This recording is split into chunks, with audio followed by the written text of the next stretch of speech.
Welcome to the Private Equity Exchange, the only summit bridging the gaps between limited partners, private equity funds, corporate executives, and entrepreneurs. With over 1,000 delegates, the Private Equity Exchange is the only venue where LPs, private equity firms, corporate executives, and entrepreneurs meet. Before the events, using our internet platform, schedule one-on-one meetings with delegates that matter most to you, and exchange far more than business cards at your deal meetings at the Private Equity Exchange. Gather great market insight with over 120 speakers and 6 tracks to choose from. The Private Equity Exchange, the largest private equity event in Europe for CEOs, funds, and LPs.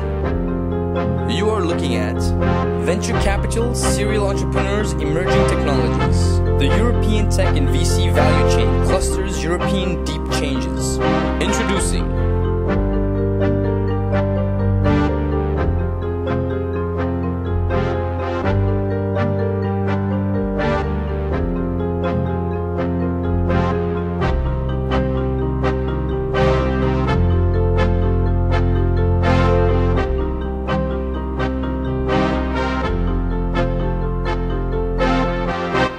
I'm going to just speak for about 10 minutes, and what I want to do is, I think, try to accomplish 2 things.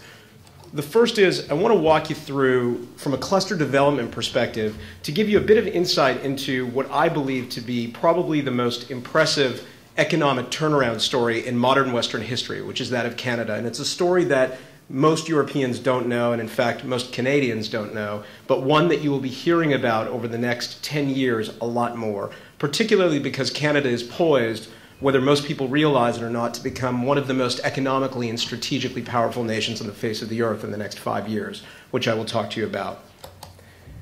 I'll talk to you a little bit about building clusters and our experience in Canada in doing that. Talk to you a little bit about some trends in technology and venture that you should watch for in the coming year. And I'm so confident we will get through it quickly. I'm going to show you photos of me as a kid just for pure entertainment value, so you can see me as a young child. It'll be very entertaining, I promise. So let's just start off and talk a little bit about Canada.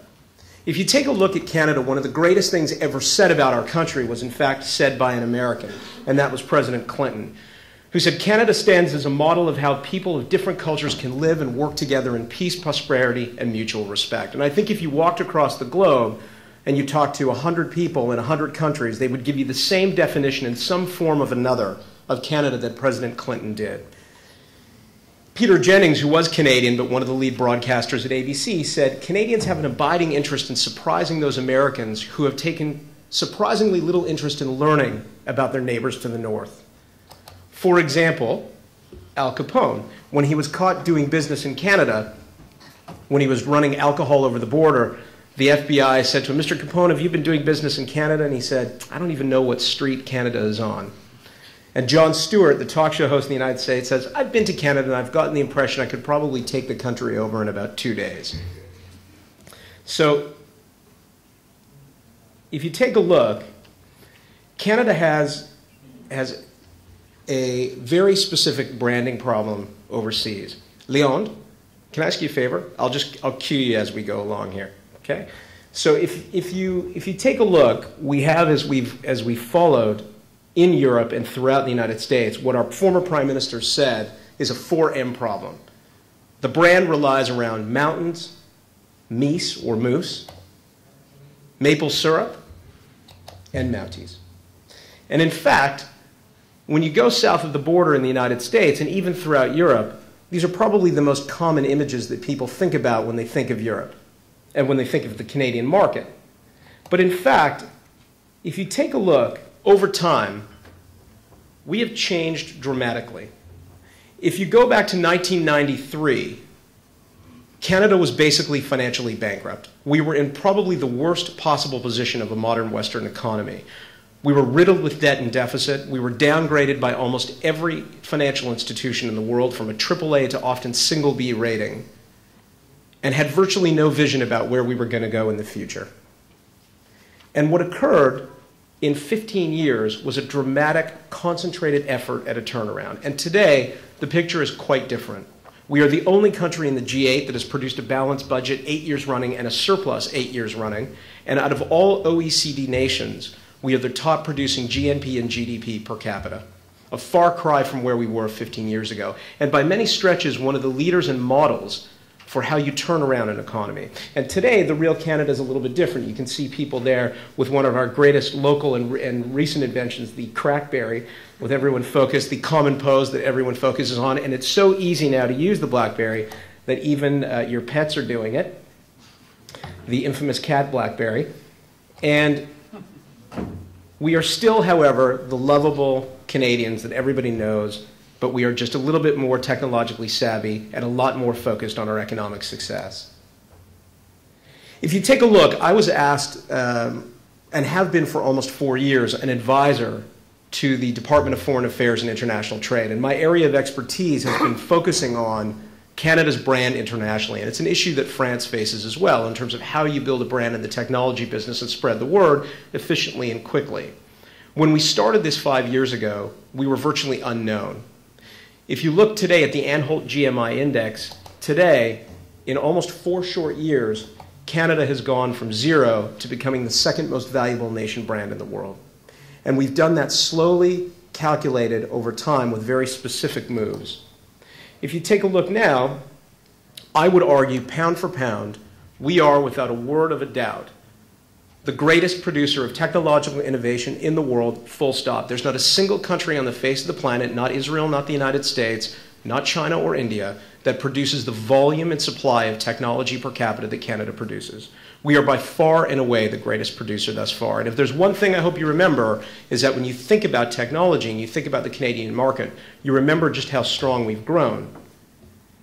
And when you think of Canada, most people don't think of it as entrepreneurial. When you walk around the world and people ask about Canadians and who we are and what we do, you get the typical 5 things. Canadians are honest, steadfast, reliable, trustworthy, good people. But when it comes to entrepreneurship, it's typically last on a list of things that people think about. But here's some statistical recent evidence just to show you the changes that have occurred. Number one, we are one of the only countries in the world that has graced the Global Entrepreneurship Monitor's top 10 entrepreneurial nations for over a decade. There are only 3 other countries that have done that. A.T. Kearney rated Canada as the 6th most open economy in the world this year. We are the 9th largest private equity market in the world, and when it comes to technology venture capital, we are the 4th largest. When you go back to what I said about where we were in 1993, these next 2 statistics are very interesting.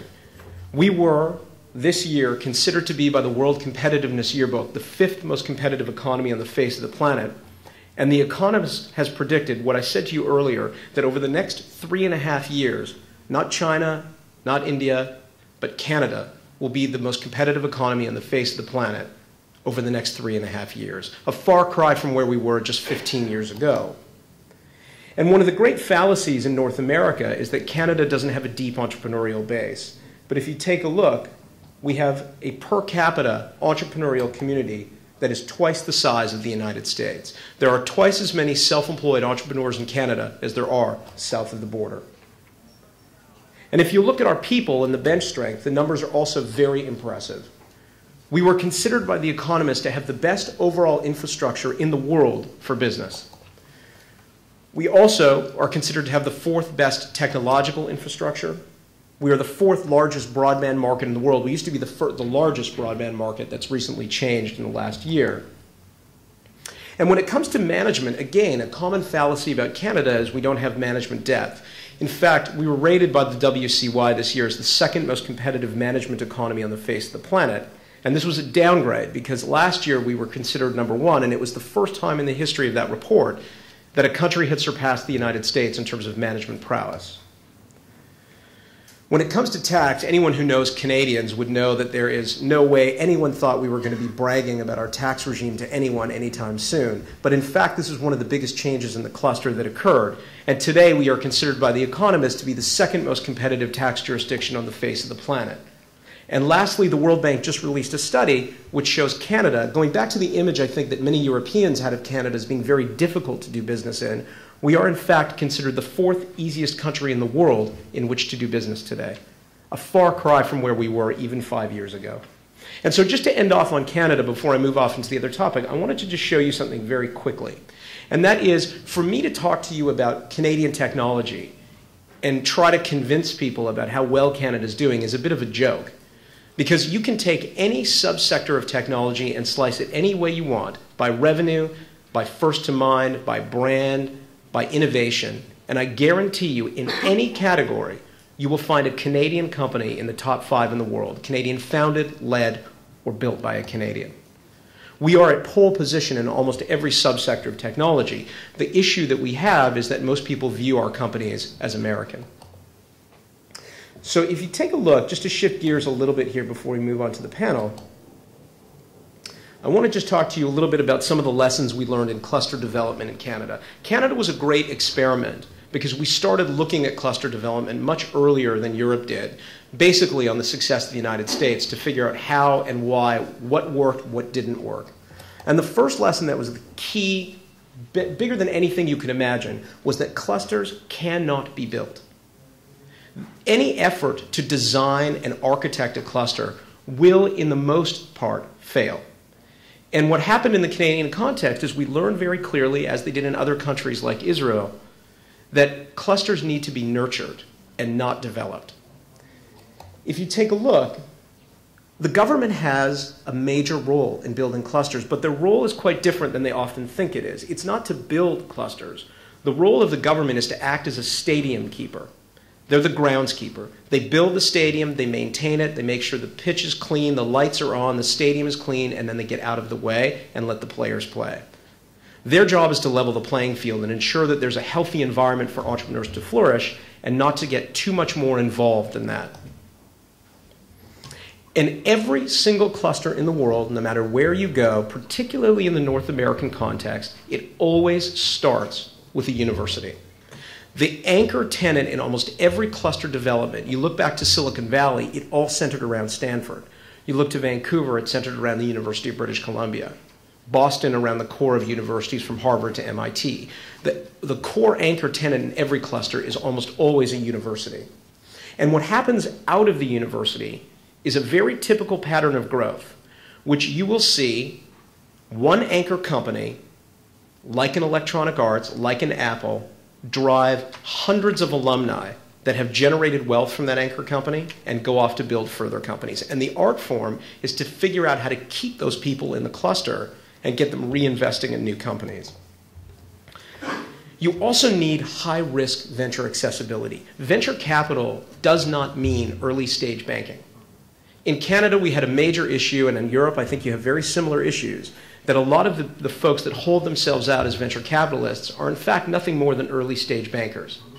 High-risk capital is very, very critical to the growth of a cluster, and that means funding people that are absolute swings at the fence, that are nothing more than a business plan and nothing more than pre-revenue hopes and dreams. It's critical to the growth. And lastly, one of the things that has driven the Canadian growth in clusters has been the return of successful expats who returned back from Canada. If you look at guys like Jeff Skoll, the co-founder of eBay, Jeff Mallet, the co-founder of Yahoo, both Canadians, much of the success around the clusters that have driven was their return home and their reinvestment into Canada. And we've had a difficult time in making it a welcome environment for people to return home, but as long as you are supporting expats who return that have been successful elsewhere, you will find phenomenal change in the cluster development. So this is just a few windows into what we've learned as a cluster. I just want to end off and talk to you slightly, a little bit about what you need to know about the next 12 months in technology, where we're going to be at, from my opinion, particularly pertaining to venture capital, the internet, and mobility. And I think there are two things that cover it, two terms, kindergarten and presence. I don't know if you call it kindergarten in France, but if you take a look at technology, particularly the internet, as a lifeblood of a human being from birth to death, we are at about the stage of kindergarten. We don't know anything at this point. Things that we predicted that would occur 5 years ago are just starting to occur. And in terms of, I always get the question, particularly when I'm in the Valley, what's the next big thing? The answer is, I have and no one else has any idea. We are too early in the game to understand.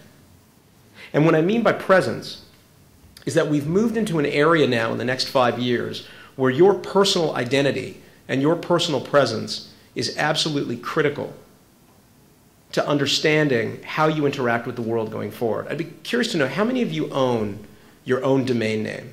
www.yourname.com. So about 10% of you. The first thing I would do when you leave here, the most important thing you're going to learn from me is when you leave this place, get on your computer and register your name, your domain. Because the management of your identity online is going to be critical from everything from job hunting to meeting people to networking to fraud to security. Think about, I don't know how many of you are single and still date, but when you date someone, what's the first thing you do if you don't know them? You Google them. And what you find about an individual on Google and the management of that identity is so critical going forward. If you take a look, one of the things that wasn't mentioned, so I was part of the founding executive of a company called Onvia, and we were, until Google IPO, the largest internet IPO in history. We raised $260 million on NASDAQ, did $160 million in revenue, and grew a company quite dramatically out of Canada and Silicon Valley and Seattle.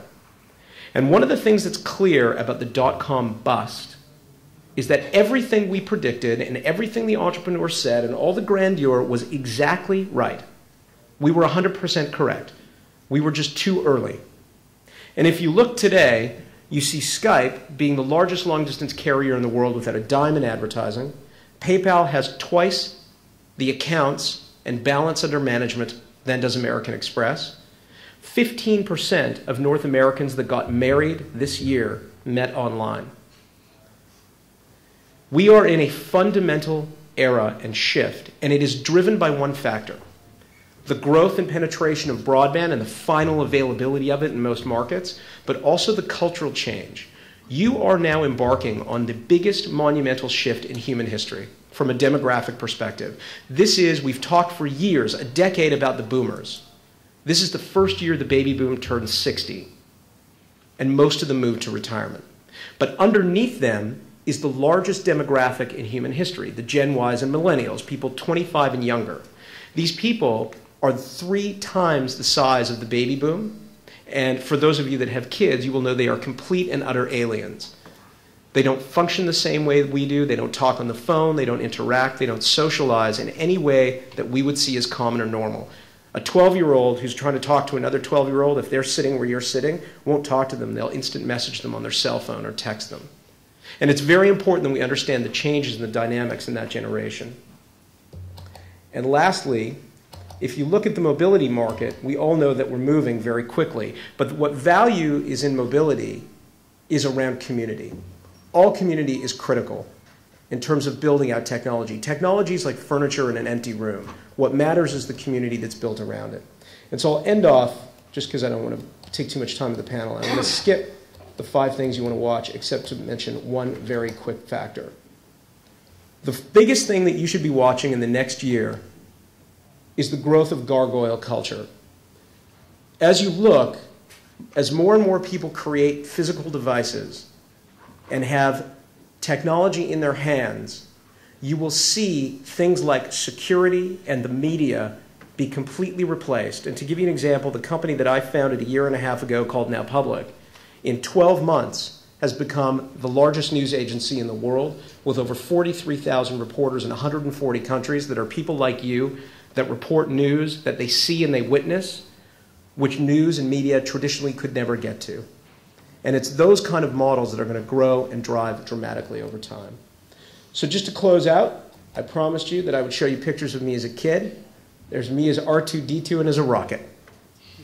Thank you very much. With a change of mechanics at the back, we'll see the value chain.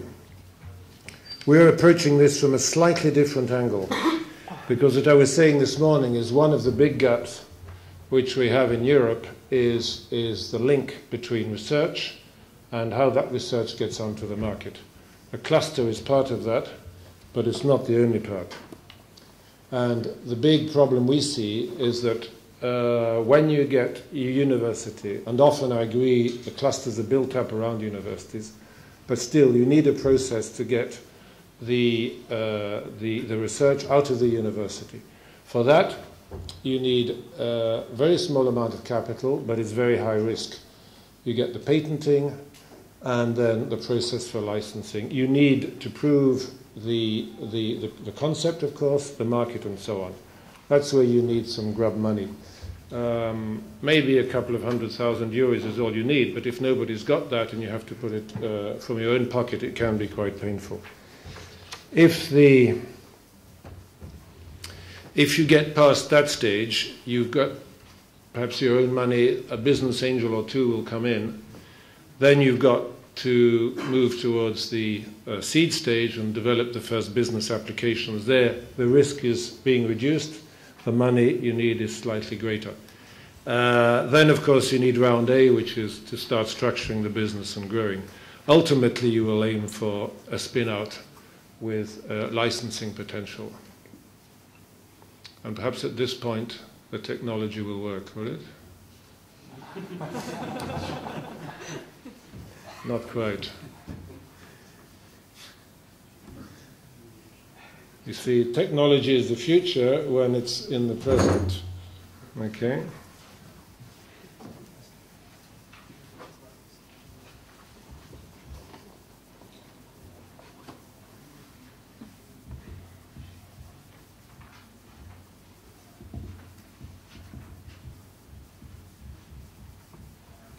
It's loading.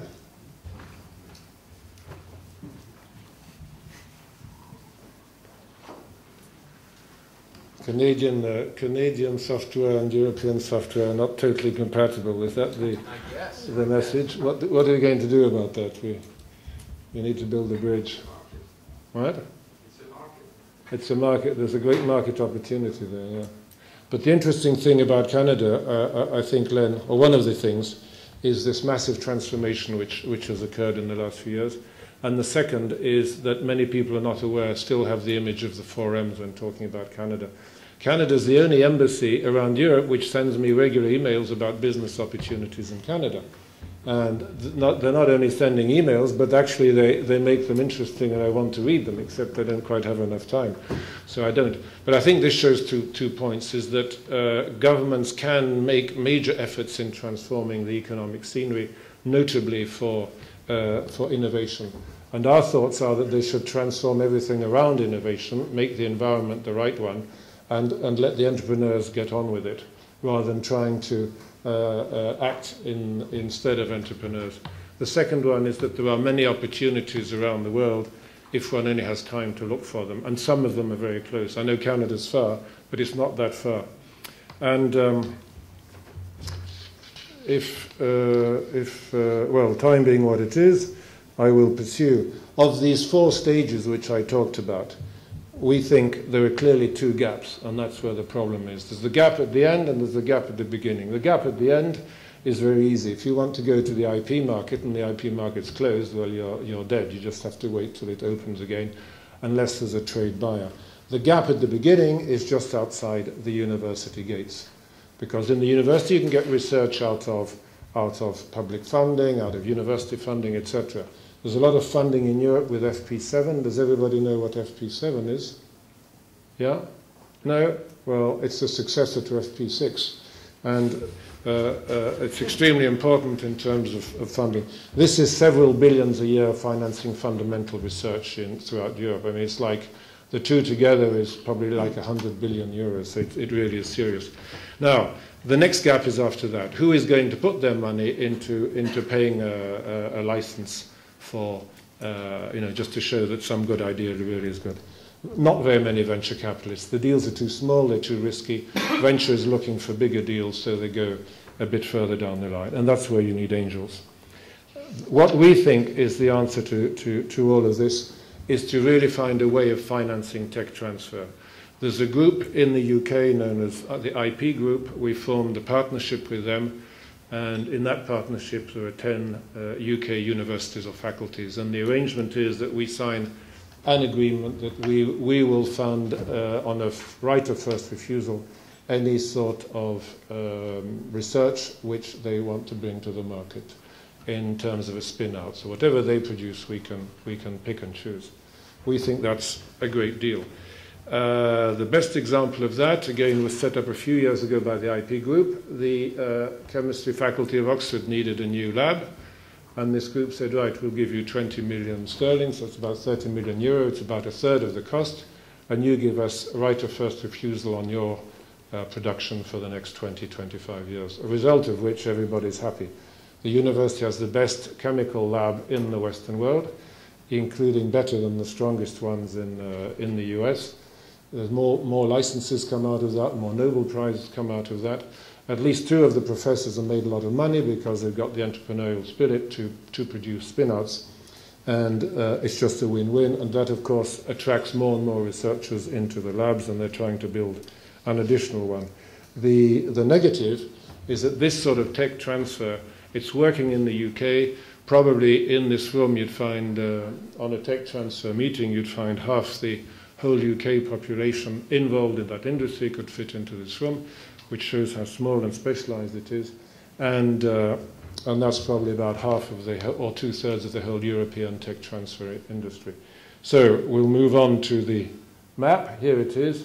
So Scandinavia, UK and Ireland are the parts of Europe where tech transfer works. It's part of the vocabulary. People know what it is. There are tech transfer offices which function. So why don't we replicate this elsewhere? Well, because it's not that easy. There are a certain number of hurdles. You can't just have a tech transfer office with a small university, because you just don't have enough research to create a critical mass or a cluster to make it viable. That means you don't have a strong tech transfer office because you don't have the right managers. And that is the sort of chain of where you need to get out of that. You need to nurture the business, and I use your expression, Len, on purpose, of nurturing. Other countries on the next belt, which is, say, France and Germany, there's a lot of very good research, but there isn't the entrepreneurial spirit to get this research out of universities, and there are various administrative and legislative hurdles to overcome. And then south in the rest of the EU, which is Group 3, well, very little is done. And yet our opinion is there is pockets of interesting research to be found there. One way of bringing this to the surface is by using clusters, which is the theme of this morning, and there is no doubt to us that the benefit of being in a cluster is much stronger than being outside. You get much more innovation coming out of clusters. But there are strong differences in clusters from country to country. And some of this might be counterintuitive because although you wouldn't be surprised that in the UK there's the greatest proportion of cluster-based companies, it might be counterintuitive to see how many there are in places like Turkey, Bulgaria and Italy, which can also mean that there are not very many businesses. So if you find a few, you're more likely to find them in clusters than elsewhere. But the situation is very varied throughout the EU. And so as not to speak much longer and to show that I'm not talking just theory but practice, I will explain what this is. Now, there's a professor of pure and applied physics at Oxford who was looking for something and found something else, and he found what is ultimately in this, which is a little sensor, and then you plug this into your PC to get a bit of power, and you plug this into your oscillograph to see what the outcome is. Now, this is an extremely sensitive device to measure the precision of any sort of rotating type of instrument. So if you take a turbocharger in a car, it can measure very precisely any oscillation and any gap between the blades and the outside of the space. Same for aerospace engines. There are multiple applications. You dip this in a glass of whiskey and you can check the percentage of alcohol in it. So they are currently not in a cluster. They're operating out of a barn in a farm a few miles outside Oxford, but you might say that's within the radius of the influence of the university. The professor was thanked for his license, and he's got a 15-20% of the equity. The university has. We have about 10%, and the rest of the managers. Now, what happened is that once it had been licensed, and the licensing costs were covered by ICIS Innovation, which is the Oxford Tech Transfer Office, they then hired a CEO. The CEO came along, and he was told he could pay his own salary for about 6 months, maybe longer if the cash flow didn't come in, and they did also have to pay the salary of his deputy. So that's a slightly unacceptable arrangement, but they accepted. They brought in other very experienced managers. They've got a team of guys working on this. They're not doing any marketing because they are already so well known with this product that the major industrial users are coming to them. And why is this breakthrough? It's incredibly more precise than any other similar sensor. The use of energy is minute. It's easy to manufacture on a large scale, and it has numerous industrial applications. So everybody wants to be in there first. This, I think, is the reality of tech transfer and clusters in Europe. Thank you very much. So Atlas Venture is one of the biggest venture funds in the world with its origins in Europe. We've been around for more than 25 years, and we have this chance to have seen many things for such a long time. And talking about clusters and talking about France especially, Atlas Venture has made a number of successes in the software environment, leveraging the INRIA, which is one of the major software clusters in France, or actually at the origin of a major or even bigger software cluster. So one is Business Objects, as many of us know, and the other is iLog, which is another software company which came out of those technology labs and became world companies. So besides this, more recently, another cluster which has been very efficient has been the semiconductor Grenoble area cluster around both schools, universities, as Leonard was saying, but also around big industries like STMicroelectronics, which gave birth to a mini gorilla, which is called Soitec. And Atlas Venture invested in a smaller gorilla, but which recently we have sold to ARM, which is a specialist in semiconductors in the UK. So how do we make this a success? Is being based in Grenoble, we leveraged both access to world-class technology, world-class know-how, but also access to the first industries, which helped our companies to get their first prototypes and get off the ground. And you can't do that with somebody in Taiwan or somebody at 12 hours time difference. You must do it with somebody else across the street. And this has been very efficient.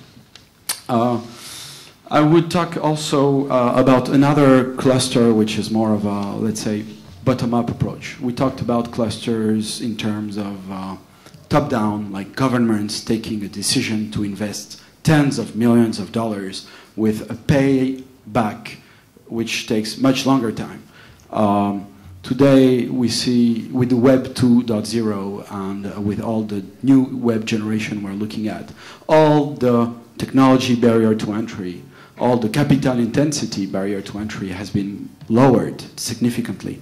And we've seen a number of, I should say, virtual clusters emerging actually in Paris around the Web 2.0 serial entrepreneurs with hardly any help from the government, but which seems to be working really well.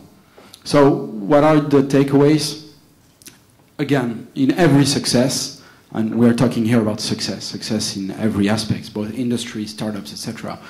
I like to phrase it as an equation with a number of unknowns, including management, timing, luck, technology, and so on. And unless you don't solve this equation, you don't make it a success. And to solve this equation, you need all parts of the ecosystem to talk to each other. And I think that's the main takeaway about successful clusters. It's not just about governments willing to spend billions of dollars. It's also about the rest of the ecosystem playing their respective role. Yeah. I would like to talk about an example. We are specialized in luxury investment. The particularity of our fund is to be invested in small and medium cap companies, European companies, and we define that as a priority investment for us because our philosophy is to have perfection in luxury, and for that we will be involved in the management, And we are not only trying to find investors, willingness is to find partnership and to try to develop those kind of companies. Our objective is not to have the majority in those companies, to have minority participations, and those participation could be around 500,000 and 2 and 3 millions, and it is to have a good diversification and to give to our partners, and that's, I think, the originality of the concept, to be involved in different type of sectors involved in the luxury, such as watches and jewelry. We are based in Switzerland, and that's a very easy environment for us to catch a very wealthy person, and the investment is not a problem. Is more to find the interest and the passion of those people. And the luxury is very interesting, very worldwide interest for them. We invest also in small and medium companies involved in yacht, private jets, luxury cars. We also have many investment now in South American, and more especially in Argentina, Brazil too, in wine, spirits, and olive oil. We believe in the quality and the benefits of those products. We also invested a lot in restaurant and gourmet all around the world, in small restaurant with different specific aspects of how to create and develop different concepts, and based on bio. We also developed some interesting aspects in luxury services, such as design and patent company related to those design, because it's a tremendous source of revenue for us. And we combine also aspects such as advertising and modeling school and agency.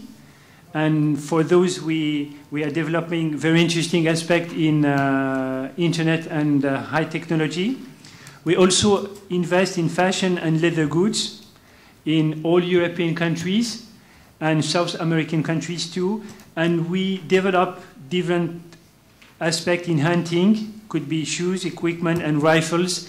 And our clients are worldwide basis clients, and the interest of that is to keep the interest of those clients. Most of our clients ask us, okay, that the concept interests us, how many money could we put that? That's not the question of amount. How could we could be involved in this project? We have a very good friend. He was a former prime minister in South America country, and he put in this fund 2 million, and he bring us the whole channel distribution for watches, for restaurants, and design developments in North America and South America countries. That's more a question of passions, and that trend is very interesting for us and more for our clients. We have, and it's our core business, it's the wealth management services. And we provide that kind of product as an alternative investment. And that's very interesting to develop that kind of partnership with our clients. Thank you. Thank you. This day and much of the topics that are around this track is about how to make Europe more efficient in terms of technology investing. And a lot of people tend to blame the venture capitalists, especially in France, about not being able to take their risk. I strongly believe, again, that it's an ecosystem and that there is a good best practices that we could share with the US in terms of how to build successes in France and in Europe. If we think about Kelku, if we think about another investments that we have currently in our portfolio called Daily Motion, which is called the French YouTube, how has this been a success is mainly due to financing, a chain of financing that has been rigorously followed throughout the exit. So the first step has been the business angels, and the real problem we have today is not much about entrepreneurial spirit in France, as many people tend to say, but rather getting the first 500,000 euros to get off the ground. And the real issue here is we don't have many industries who are ready to play the game with nobody's as startups, to get them a chance to really get off the ground, get off to display their product, and then move up the next step. I mean, as venture capitalists, there are not many early stage VC funds in France, and I don't think there is a business model sustainable enough for that. However, if industries could again help prove the concept, have prove the first $500 to $1 million of revenue, either through industries or through business angels, this could be a major success. And the last point is about the US. I read a figure last week that in the US, there is twice as much business angel money as there is venture capital money.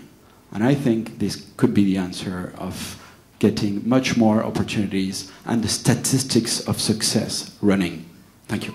Can I just add one really quick point, just to add on to that, because I think it's kind of important. The biggest crisis that venture capital is going to face in the next 5 years is that they have missed the boat on the greatest IRR investments because of their own internal procedures. If you take a look at all companies like Kelku or NetVibes here in France or companies in North America, the cost of entry of a good web-related startup, one that has great potential to produce growth and quick turnaround and quick exits with very high IRR, requires the least amount of cash, and most entrepreneurs now do not want to go.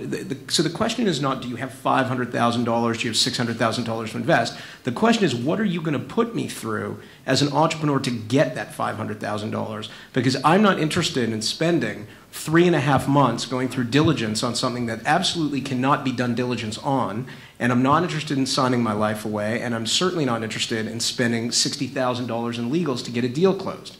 So the issue that North American VCs are wrestling with now, and what you should be looking to is not North America, in my opinion. You should be looking to Israel and the example of what the Israeli VCs have done, because they put everyone to shame. But the reality is that deals need to be done quickly. When we funded our first $1.8 million for NowPublic, we did it with no business plan, and we closed it within 3 weeks. And in those situations, they are high risk. It is a huge risk to entertain in it. With the way we structured it, the documentation, we spent a little bit more on legals than we would have liked. But the reality is that that is the big challenge, that the large, capital-intensive, hardware-intensive businesses, which require a lot of diligence and require a lot of time and paperwork, don't produce the same IRR that some of the early-stage web capital ventures were that don't need the money anymore and certainly don't need the wasted time and effort. So to your point, I think the angel community is very, very important, and nurturing that community is going to be critical, especially in Europe.